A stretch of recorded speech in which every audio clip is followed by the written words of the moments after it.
And here's the latest front in that arms race, your Saturday night takeaway. There we go, a nice chicken curry. It may not come with a label, but the main ingredient is chicken, pure and simple. Or is it? We've used the latest scientific techniques to uncover a startling story of what's really in some of our takeaway chicken. Adding water is one of the oldest tricks in the food business. It's dirt cheap, and as long as it's labelled properly, is usually legal. Many chicken producers claim water makes their product more succulent, but it also increases their profits. In his role as head of food authenticity at the Food Standards Agency, Mark Wolf watched as the industry devised ever more cunning ways of putting water into chicken. There are multi-needle injection machines which can actually double the size of a chicken breast in 40 seconds. That's extraordinary. It's extraordinary, but the product at the end of it is pretty awful actually. It's got no structure and people have described it as plastic chicken.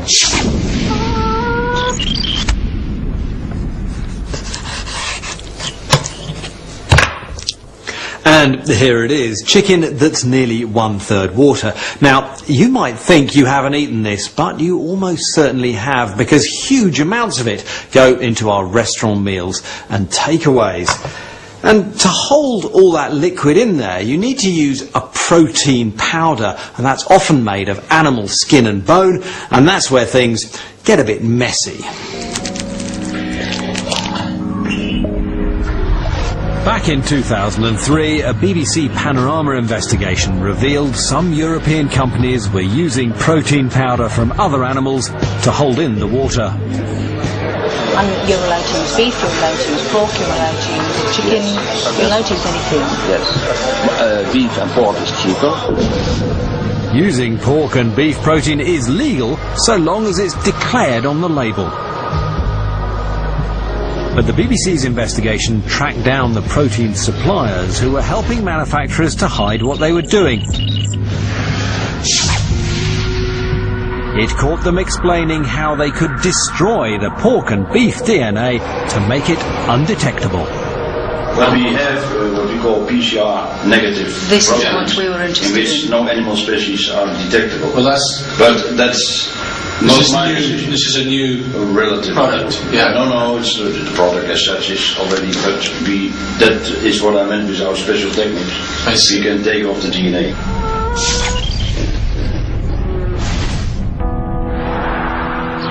With techniques like that, the food fraudsters were one step ahead of the food detectives. But 6 years on, we heard that the scientists were catching up, with help from an unlikely source.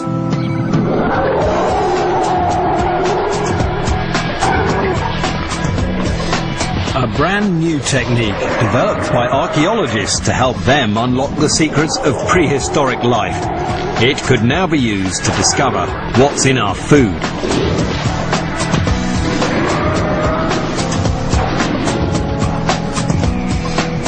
We decided to put the science to good use. We bought chicken breasts with added water from a number of wholesalers. The boxes said they only used chicken protein to hold in the water. But could we trust them?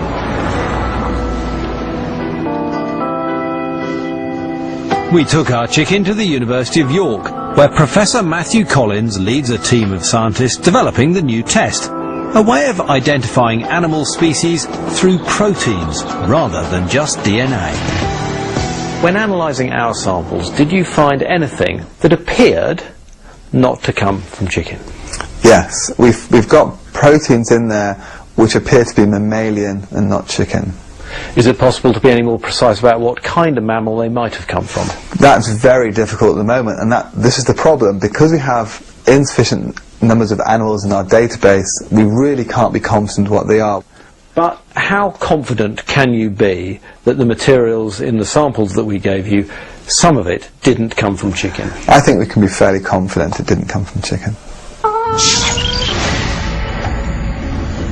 So although our tests couldn't confirm exactly which animals were being used to make the protein, it clearly wasn't just chicken. We took our results to the 2 chicken companies involved, and one of them agreed to talk to us. Eurofoods is a big supplier of chicken to Indian restaurants with an annual turnover of £70 million. Shaleem Hussain runs the company. We've tested some of your chicken breasts and the results indicate there is non-chicken animal protein in there. What do you say to that? I'm actually totally shocked and horrified by it. We buy our chicken ingredients, the chicken protein, from a very, very reputable firm.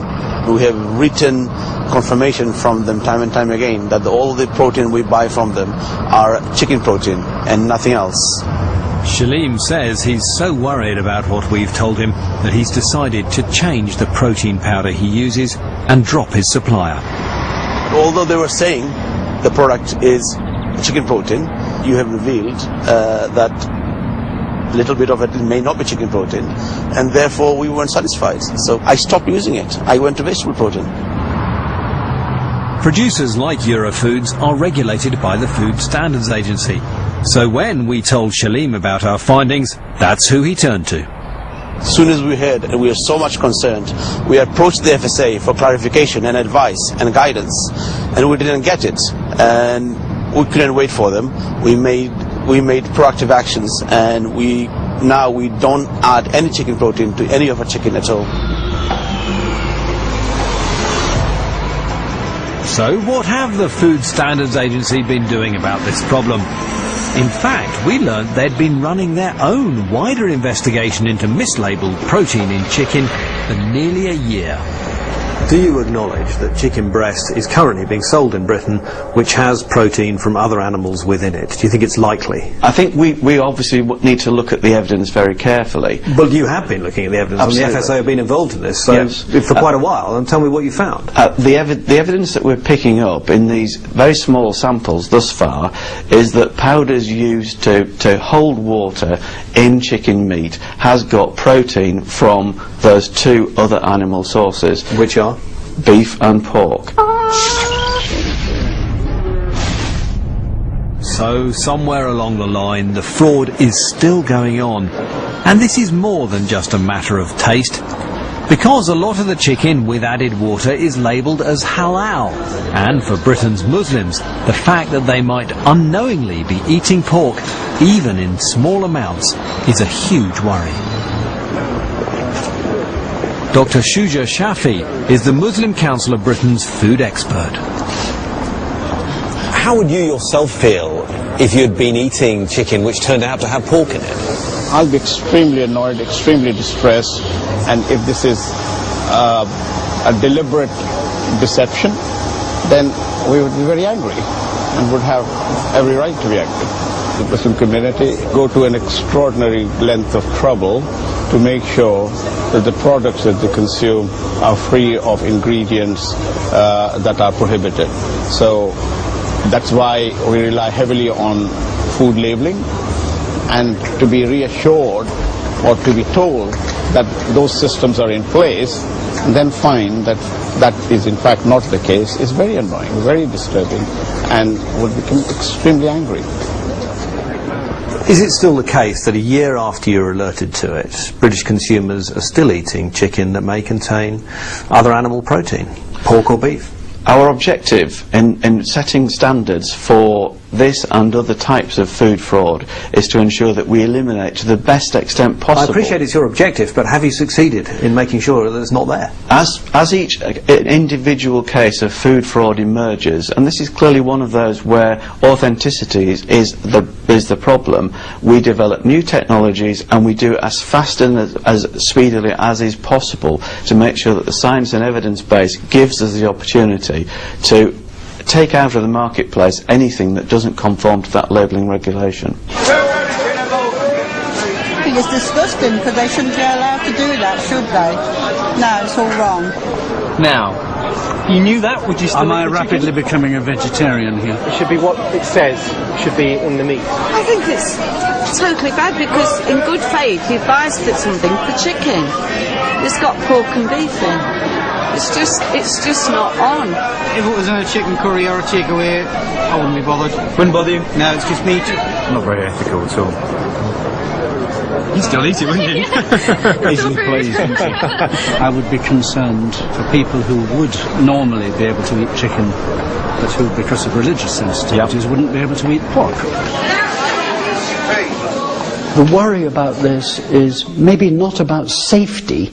It may be perfectly safe, but is it moral? Is it acceptable? And is it what consumers expect?